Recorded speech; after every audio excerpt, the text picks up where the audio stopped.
Voilà, bienvenue à tous ceux qui nous rejoignent une nouvelle fois dans l'auditorium. Avec, il est juste derrière moi, Maxime d'Aviron, qui a décidé de lier, je peux le dire comme ça, deux fascinations, la montagne et les orages, au cœur du massif, du beau massif pyrénéen. Bonne conférence à lui, et puis on peut l'applaudir pour voilà, cette belle conférence qu'il a préparée avec beaucoup d'attention. À tout à l'heure. Bonjour ou rebonjour pour ceux qui étaient là tout à l'heure. Donc, je m'appelle Maxime d'Aviron, je suis photographe, principalement photographe de paysage en fait. Ça marche. Et je suis plutôt spécialisé globalement dans la photo de montagne en fait, dans les Pyrénées. Je suis basé dans les Hautes-Pyrénées et c'est là que je passe le plus clair de mon temps aujourd'hui. Mais ça n'a pas toujours été le cas pour le coup. Parce qu'à la base, j'ai grandi dans la campagne du Périgord, donc très loin des montagnes. Et j'ai longtemps cherché dans mon environnement à trouver en fait le sauvage. Je cherchais vraiment, j'étais attiré par cette nature sauvage que j'avais pas, parce qu'en fait c'est des territoires de campagne assez ruraux, comme on connaît un peu partout en France.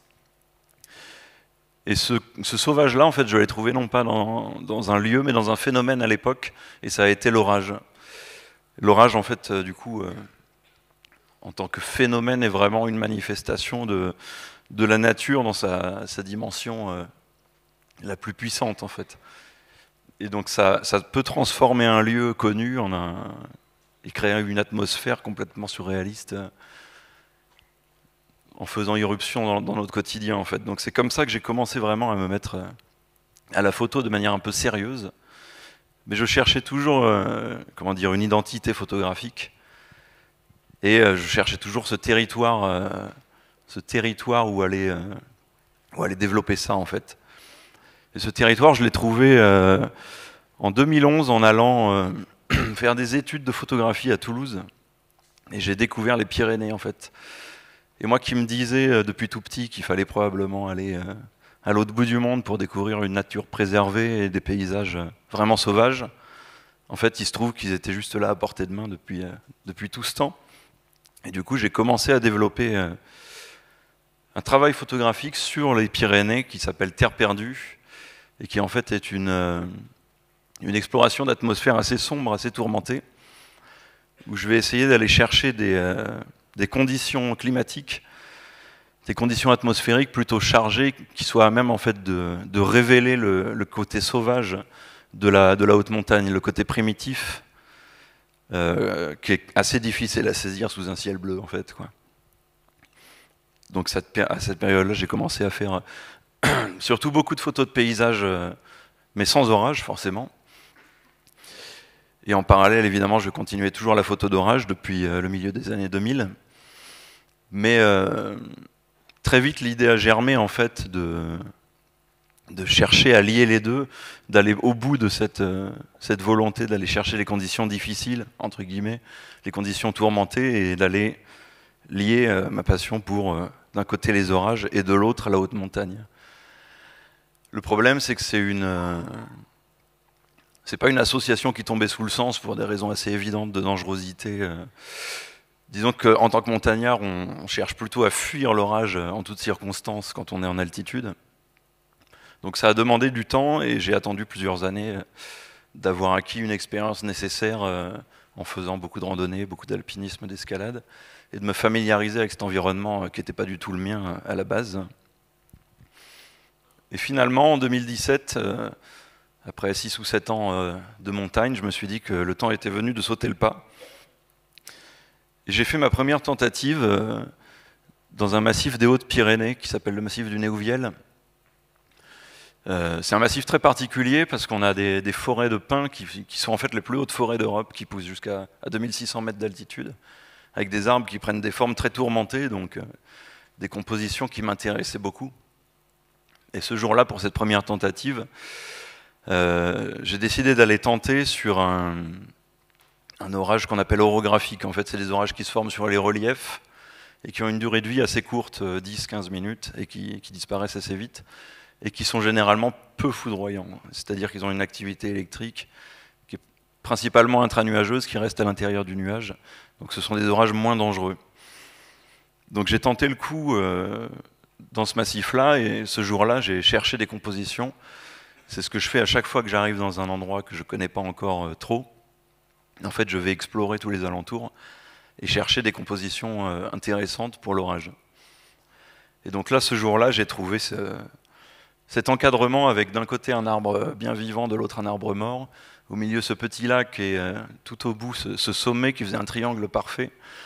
Et forcément, ça m'a sauté aux yeux comme une composition assez picturale. Évidemment, j'ai imaginé tout de suite, il faudrait que l'impact frappe ce sommet, mais je me suis dit que ça prendrait des années, forcément, d'avoir ces conditions-là qui se réunissent. Et finalement, 1 heure plus tard, à peine 1 heure plus tard, cet orage est arrivé.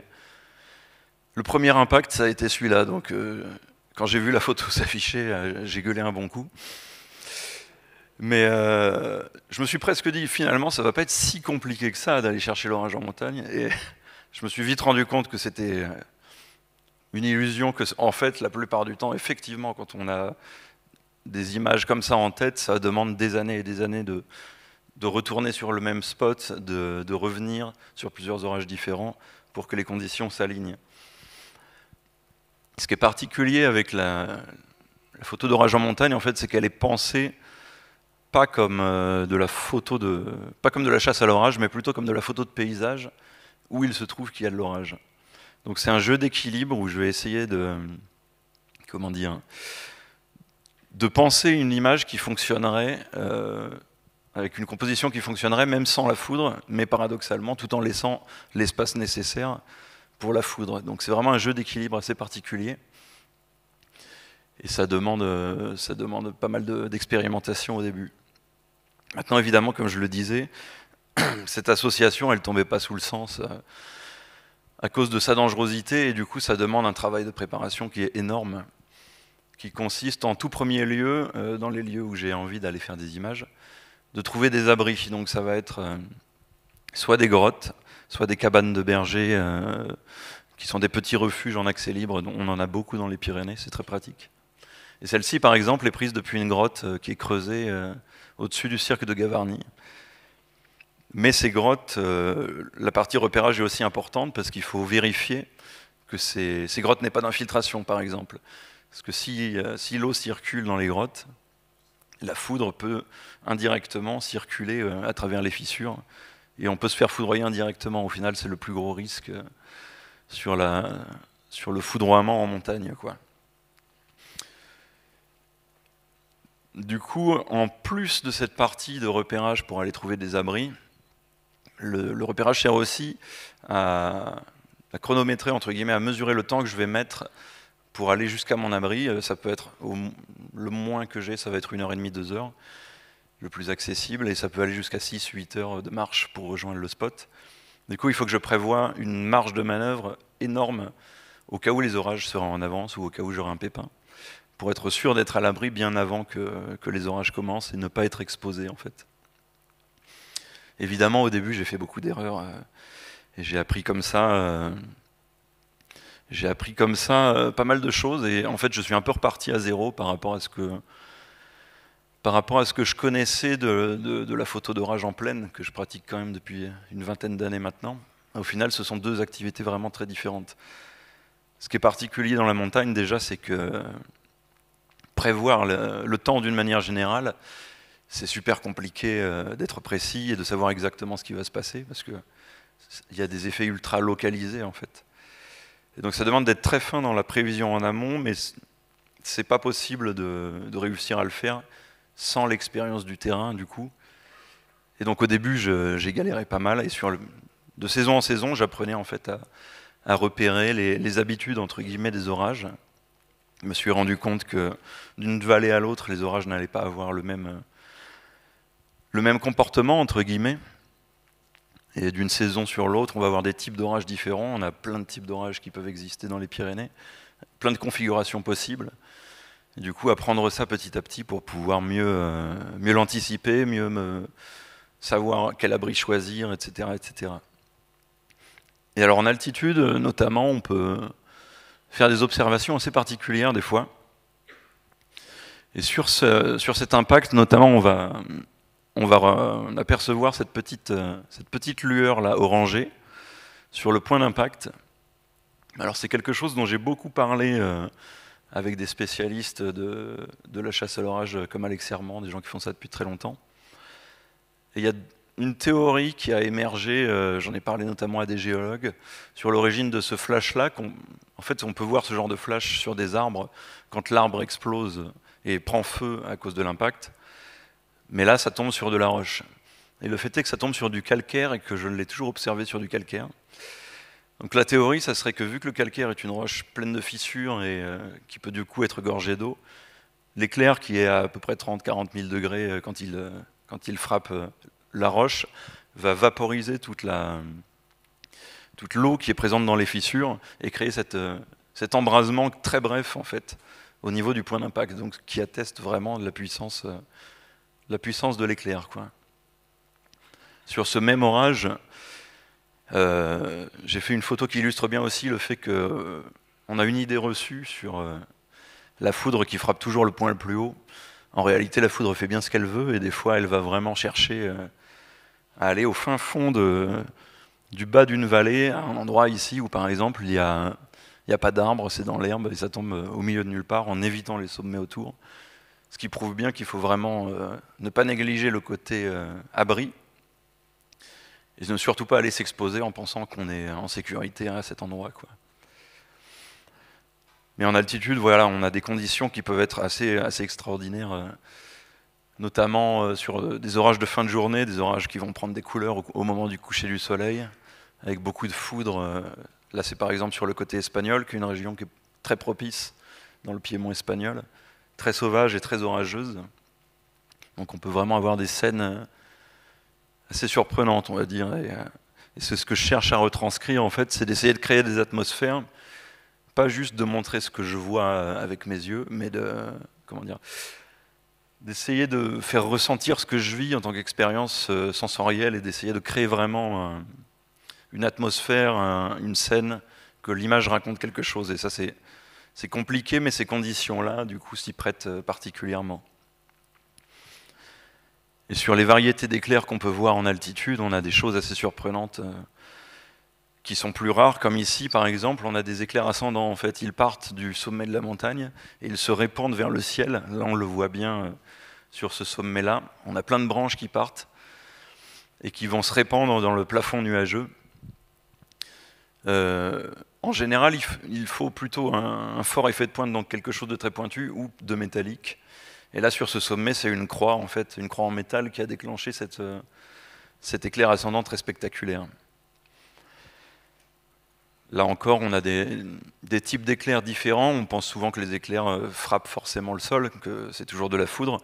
Ça peut rester en altitude, rester dans le nuage, et c'est ce qu'on appelle un éclair internuageux, qui vient ici encercler le plus haut sommet des Pyrénées, l'Aneto, qui fait 3404 mètres, avec quand même un petit impact en arrière-plan, qui tombe sur un sommet qui est appelé le pic des tempêtes, pour le coup, donc il porte bien son nom. Et ça peut faire des contrastes, notamment en début de saison, qui sont assez intéressants sur la dualité entre la neige et l'orage, qui est quelque chose qu'on voit difficilement en plaine. Et là, en haute altitude, c'est quelque chose qu'on arrive à faire jusqu'en juillet, à peu près. En juillet, on a encore beaucoup de neige, de moins en moins. Et donc au crépuscule, ça fait tout de suite des lumières assez intéressantes. Là, à l'inverse, par exemple, on est en toute fin de nuit, au lever du jour. On discerne l'éclair qui frappe à travers les stratus, qui frappe à travers une mer de nuages, et l'autre qui tombe complètement à l'opposé, très ramifié. Donc vraiment des atmosphères telles qu'on les cherche, en fait, avec cette brume qui, en masquant beaucoup de zones du paysage, va un peu faire carburer notre imaginaire aussi. Et c'est pour ça que je cherche plutôt, en photo de paysage en général, des conditions qui soient tout sauf du ciel bleu, quoi, on va dire. Et quand on arrive de nuit, là, ce qui est intéressant, c'est que la seule lumière, c'est celle de l'éclair. Donc ça va créer des lumières qu'on ne pourrait pas voir dans d'autres conditions. Sur celle-ci, par exemple, on voit un effet d'ombre chinoise de parfait contre-jour qui n'existerait d'aucune autre façon qu'avec cet éclair au centre qui va faire ressortir les vagues successives de montagne. Et ça fait aussi des atmosphères qui sont des expériences assez intenses à vivre. Quand on est au creux d'une grotte et qu'on finit à l'intérieur de l'orage, forcément, ça fait vivre des choses très intenses. Et c'est la chose que je vais chercher avant tout, en fait, avant même la photo. C'est la partie la plus importante, il faut qu'il y ait une expérience. Et c'est aussi pour ça que j'essaye de ne pas trop le faire en voiture depuis des cols routiers, mais que je vais le chercher en haute altitude. C'est pour être vraiment dans une immersion, et mine de rien, d'être ramené à un stade de vulnérabilité qui est presque animal. En fait, on redevient tel qu'on était il y a des milliers d'années. Et c'est un peu le propos de cette série, c'est d'essayer d'évoquer un monde qui soit antérieur à ce qu'on appelle l'Anthropocène, c'est-à-dire la période à partir de laquelle on a commencé à modifier le paysage, les êtres humains ont commencé à l'altérer, et d'aller chercher des endroits qui soient restés sauvages et dans des conditions qui le révèlent vraiment, et qui donnent cet aspect d'autre monde, entre guillemets, très particulier. Et là, à l'inverse, on est sur une superposition d'à peu près 10 minutes de prise de vue, mais sur un orage qui était monstrueusement actif, avec quasiment que des éclairs internuageux, donc qui restent dans le ciel sans frapper le sol quasiment, et qui se succédaient, mais chaque seconde, en fait, chaque seconde, il y avait des nuées d'éclairs qui envahissaient le ciel, donc c'était extrêmement impressionnant au-dessus des hauts canyons de l'Aragon, dans le nord de l'Espagne. Là encore, on est sur des atmosphères de début de saison, donc début juillet, avec beaucoup de neige et l'éclair qui va souligner le relief, en fait, quoi, et la lune qui perce en haut, donc vraiment des lumières telles qu'on les recherche souvent. Ce que j'aime aussi beaucoup avec les orages, c'est les observer de loin. Les observer de loin quand ils sont isolés, seuls sous les étoiles, dans un ciel parfaitement clair. Je trouve que c'est des conditions qui permettent d'illustrer assez bien le côté presque vivant de l'orage, en fait. Où on se rend compte que c'est presque un organisme qui naît, qui va évoluer, qui va interagir avec son environnement et aller mourir plus loin. C'est vraiment très particulier de l'observer dans sa globalité comme ça. D'autant plus sous un ciel clair, avec les étoiles, parce qu'il y a vraiment le côté vertigineux de l'orage qui vient se combiner au vertige un peu astronomique du ciel étoilé, quoi. Donc c'est vraiment des conditions que j'aime beaucoup. Ici, par exemple, on voit un jeune orage qui vient de naître, qui est presque au stade de congestus, et qui commence à s'illuminer de l'intérieur, donc avec des éclairs intranuageux. Et ça fait des clairs obscurs monstrueux sous la voûte étoilée. C'est vraiment des conditions qu'on apprécie en tant que chasseur d'orage en général. Et petit à petit, on s'éloigne, les orages disparaissent, s'éloignent. Et on observe de plus en plus d'étoiles, et l'orage n'est presque qu'un détail. Et ça m'a poussé à une époque à aller chercher une image à une occasion un peu particulière, qui était la comète Neowise en 2020. Donc une comète, ça faisait depuis que j'étais gosse que je rêvais d'en observer, comme beaucoup de monde, je pense. Et cette comète a été vraiment spectaculaire pendant tout le mois de juillet 2020. Et je fantasmais vraiment une image qui combinerait comète, montagne et orage. Et l'occasion a fini par se présenter fin juillet 2020. Là, on est dans le nord de l'Aragon, en Espagne, dans un massif calcaire vraiment très très sauvage. Faut imaginer qu'on est dans un silence absolu, avec juste de temps en temps les isards, qui sont les chamois pyrénéens qui font tomber des pierres dans la montagne. Donc vraiment une ambiance presque cosmique cette nuit-là. Et des orages qui ont fini par se manifester comme prévu par les modèles, à 150 km de distance. Donc celui de droite est dans le Gers, celui de gauche est dans les Pyrénées-Atlantiques, et moi je suis dans le nord de l'Espagne. Donc vraiment ils sont extrêmement loin, mais le ciel parfaitement clair permet d'avoir une observation comme ça, une combinaison assez rare.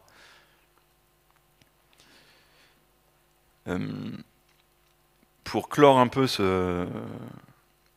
cette phase orageuse, il y a eu une soirée en 2023 qui m'a beaucoup marqué. J'ai un endroit, en fait, une grotte dans les Pyrénées espagnoles, dans l'ouest des Pyrénées espagnoles, où je fantasmais certaines images depuis vraiment des années et des années. Et j'avais déjà fait une tentative, en fait, au tout début du mois d'août 2023. Donc j'étais monté sur ce spot qui est assez loin de chez moi, il y a 3h30 de route. Il y a 4 ou 5 heures de marche, 1200 mètres de dénivelé, donc il est assez exigeant d'y aller.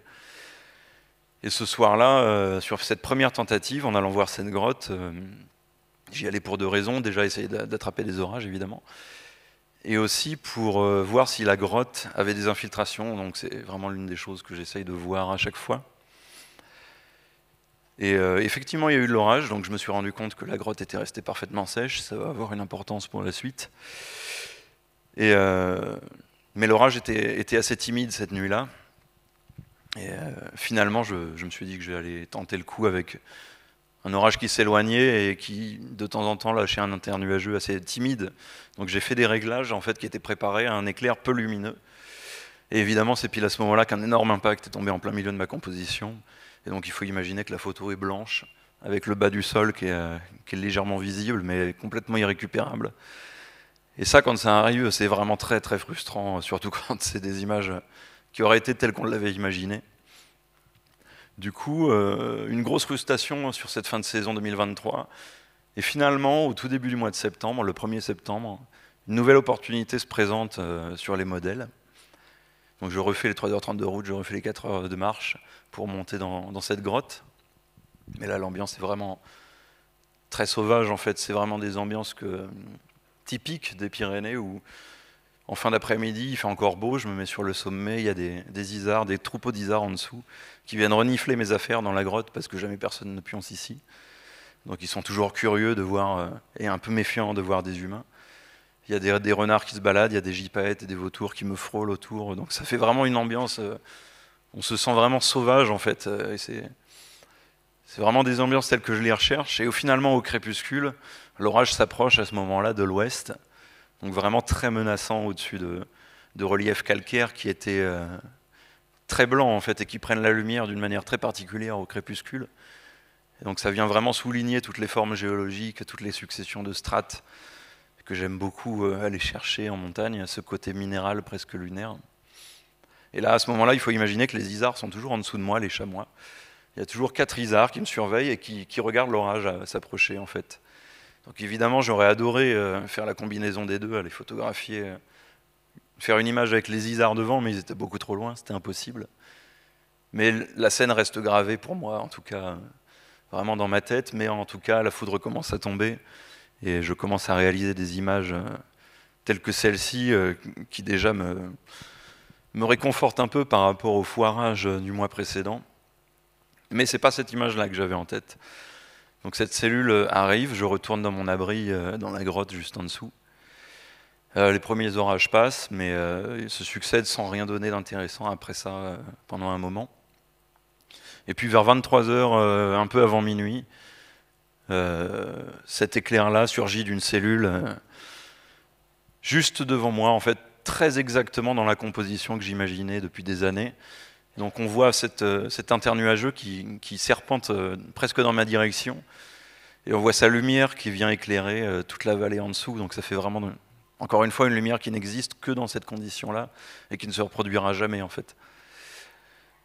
Donc vraiment à ce moment-là, en fait, ça fait 10 jours que je fais de la photo d'orage en Espagne, sur la côte, dans les montagnes. Il faut imaginer que je suis vraiment crevé, donc je vois la photo s'afficher. Je suis là, oui, bon, bah, c'est chouette, mais je ne réalise pas vraiment que je viens de la faire, cette photo, finalement. Je suis tellement fatigué que je vois le truc et je continue, et juste après, cet impact s'abat au loin derrière le sommet, donc une deuxième image qui ressemble à celle que j'avais imaginée. Mais il y a quelque chose qui me manquait à ce moment-là, je me suis dit, il faudrait que j'essaye une composition, encore une fois que j'avais en tête, mais différente, qui soit plus immersive et qui retranscrive davantage ce que moi je vois en fait dans ces conditions-là. Et sur une cellule plus tard, vers 2h du matin, du coup j'ai pu essayer de faire cette image en intégrant la grotte en fait. Et c'est ça que je vois moi quand je suis dans ces conditions-là. Le trépied est en avant de la grotte pour faire les photos sur les images précédentes. Et là pour le coup je me suis reculé tout au fond pour vraiment intégrer l'entrée. Et ce que j'aime beaucoup sur cette grotte, c'est qu'elle a un aspect de deuil en fait. On dirait vraiment une forme d'œil et presque une forme de diaphragme aussi de l'appareil photo. Et disons que ça ouvre une fenêtre en fait sur cet orage et sur cette atmosphère surréaliste. Et je trouvais que ça faisait vraiment écho à ce que j'essaye de faire en photographie en montagne. c'est-à-dire d'ouvrir des fenêtres sur un ailleurs qu'on aurait tendance à ne pas soupçonner, qui pourtant est juste là, très près de chez nous. Mais des conditions, voilà, des scènes dont j'ai presque l'impression que l'homme ne devrait pas être témoin. Normalement, seule la faune devrait vivre ces moments-là, on a l'impression quand on y est. Et je trouvais que cette photo représentait bien cette quête-là, en fait. Donc là, il est 3 h du matin à peu près, l'orage se termine enfin, après avoir vraiment énormément plu, énormément grêlé, des grosses accumulations de grêle. Là d'ailleurs, on voit les gouttes d'eau qui sont figées par l'impact à l'entrée de la grotte. À ce moment-là, je suis épuisé, vraiment, ça fait 10 jours, j'en peux plus, je veux juste dormir. Et je m'installe dans mon duvet, donc là j'ai pas de tente, vu que je suis juste dans ma grotte qui était censée être sèche. Et en fait, les accumulations de grêle font que l'eau s'infiltre, donc il commence à pleuvoir, il y a des gouttes qui commencent à me tomber dessus sur mon duvet. Donc je me dis, ça va, si c'est quelques gouttes, c'est pas très grave. J'avais quand même un tarp, donc une espèce de toile, une bâche de tente, quoi, que j'enroule, je fais un burrito autour de moi pour essayer de me mettre au sec. Et j'essaye de dormir, mais vu qu'il pleut de plus en plus, ça se transforme petit à petit en douche. J'arrive pas à dormir, donc je somnole un peu, et vers 6 h du matin, je suis tiré de ma torpeur par des tremblements incontrôlables. En fait, je tremble, j'arrive pas à m'arrêter, je me rends compte que l'eau a traversé la toile, et que mon duvet, c'est une éponge. Je suis trempé, il fait moins de 5 degrés. Donc je suis en train de faire une hypothermie, en fait.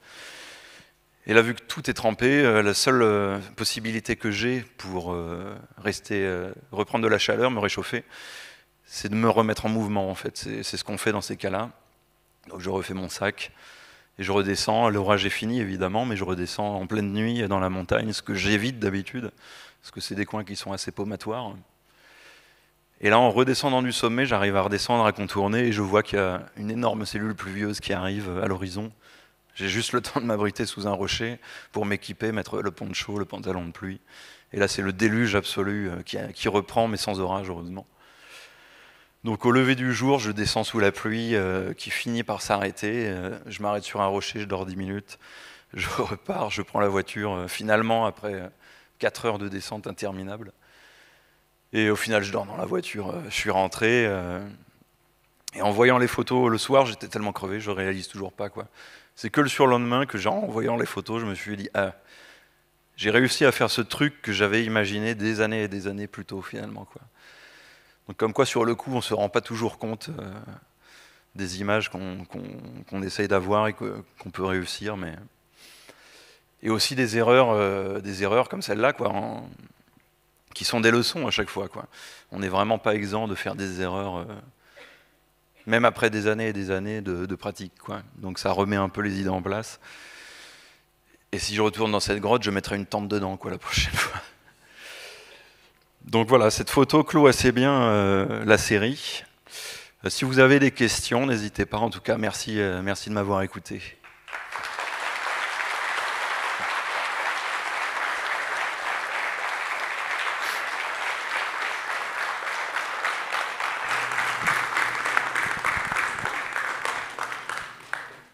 Tu as parlé à plusieurs moments des modèles, parce que du coup, tu n'as pas trop le droit à l'erreur, parce que tu ne peux pas te replacer. Et du coup, quelle est ton expérience par rapport aux modèles et quelle est ta routine? Est-ce que tu as des modèles que tu préfères à d'autres qui te permettent de, au mieux, te positionner pour anticiper, en fait alors en modèle, aujourd'hui, on a un modèle qui s'appelle Arome, qui est extrêmement précis et qu'on n'avait pas il y a quelques années, qui nous a bien changé la vie, même s'il n'est pas toujours extrêmement performant.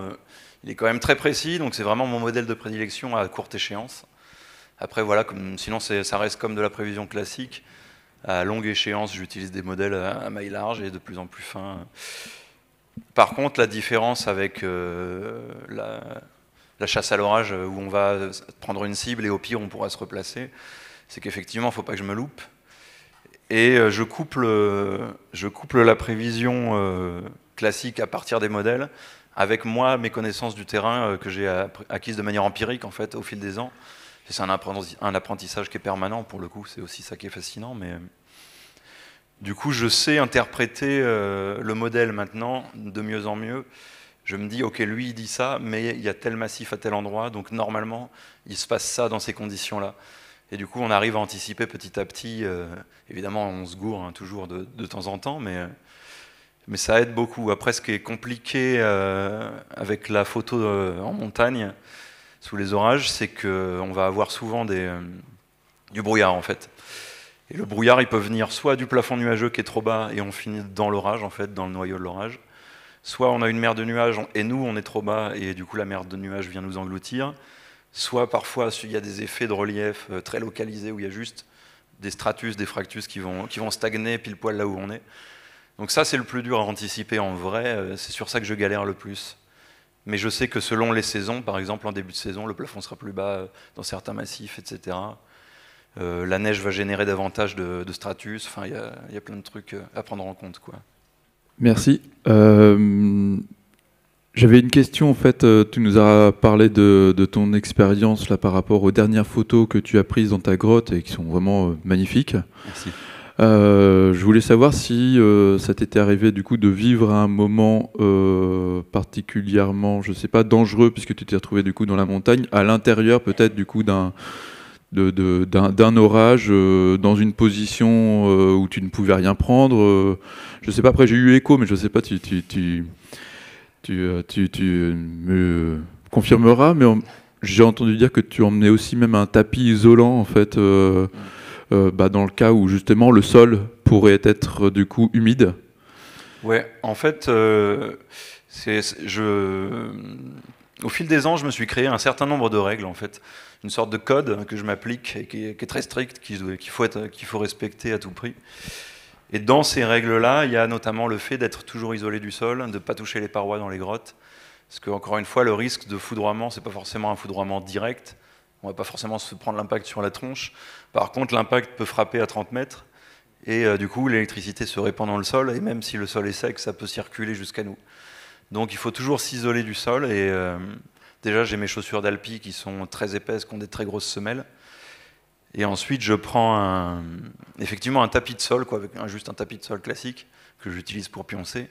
Et je le replie plusieurs fois quand je suis vraiment sous le noyau et je me mets accroupi dessus, en minimisant ma surface de contact avec le sol et en touchant pas les parois, quoi, ouais. Et après, des histoires un peu foireuses, ouais, il y en a eu quelques-unes, mais pas tant que ça, heureusement, parce que d'habitude, je suis assez rigoureux là-dessus.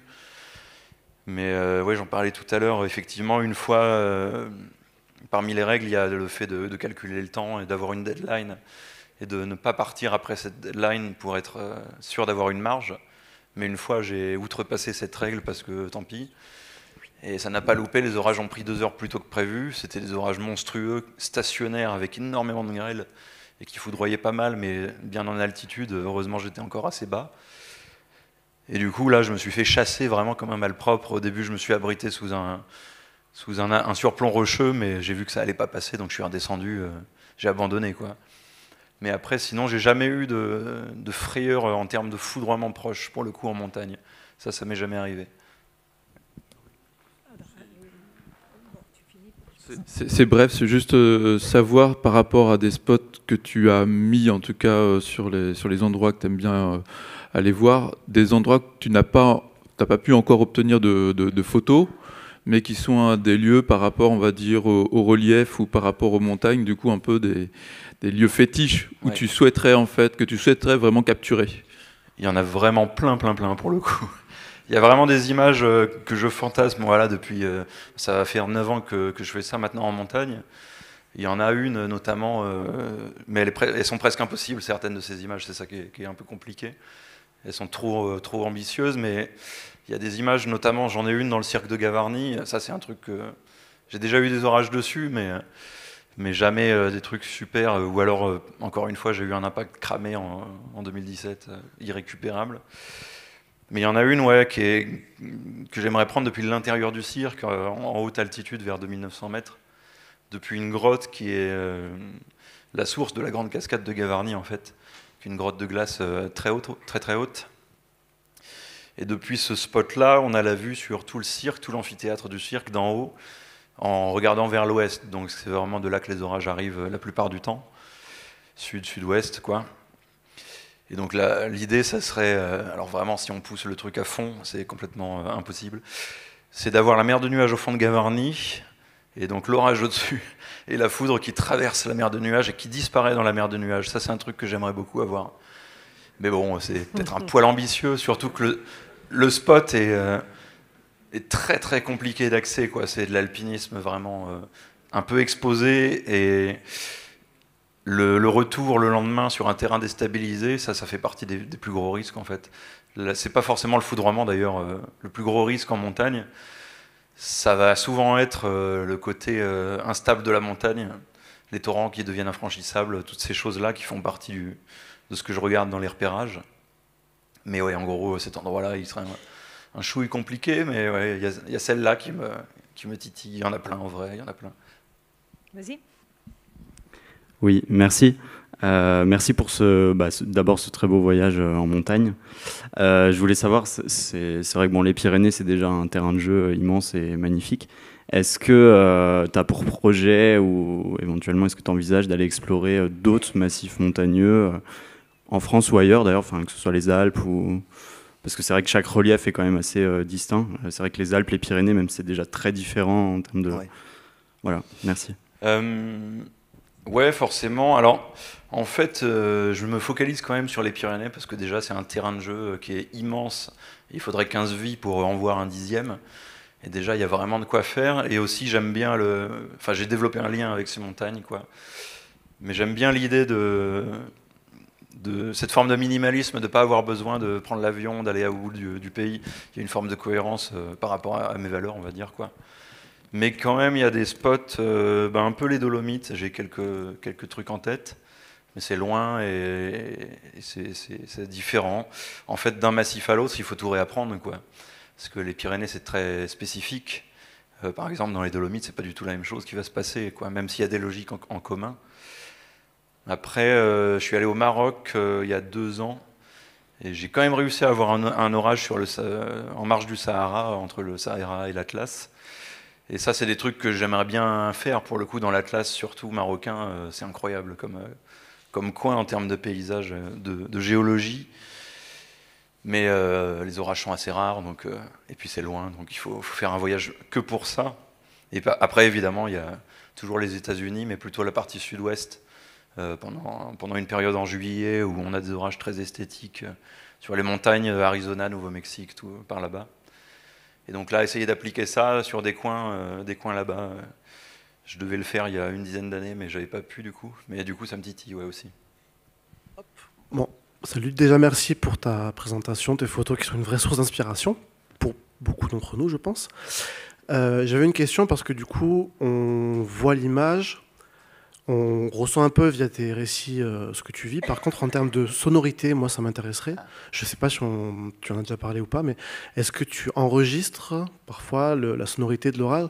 Moi qui n'ai jamais vécu de chasse à l'orage en montagne, une des choses qui m'attire le plus, ça serait de vivre, de ressentir le tonnerre en montagne. Merci. Eh ben justement, ça fait partie des trucs que je fais depuis 2 ans maintenant. Ouais.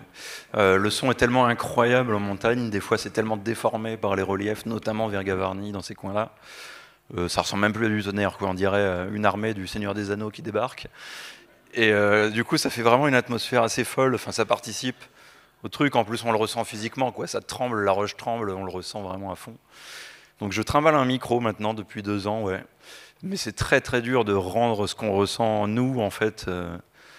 Après, j'ai pas non plus acheté un matos ultra cher, mais en tout cas, ça permet de retranscrire ces atmosphères-là. Et c'est un truc que j'ai fait par rapport au livre que j'ai sorti en décembre. J'ai composé une bande-son déjà musicale, mais qui est mêlée à des sons que j'ai enregistrés en montagne. Et notamment, évidemment, il y a 2 chapitres sur les orages en montagne, et il y a ces sons-là que j'ai enregistrés là-haut qui participent à ces atmosphères. Donc ouais, c'est un truc que j'aimerais bien réussir à faire aussi. Ouais. Ça complète un peu la démarche, on va dire. Et on me dit qu'il faut finir, donc merci Bravo. beaucoup. Merci Maxime.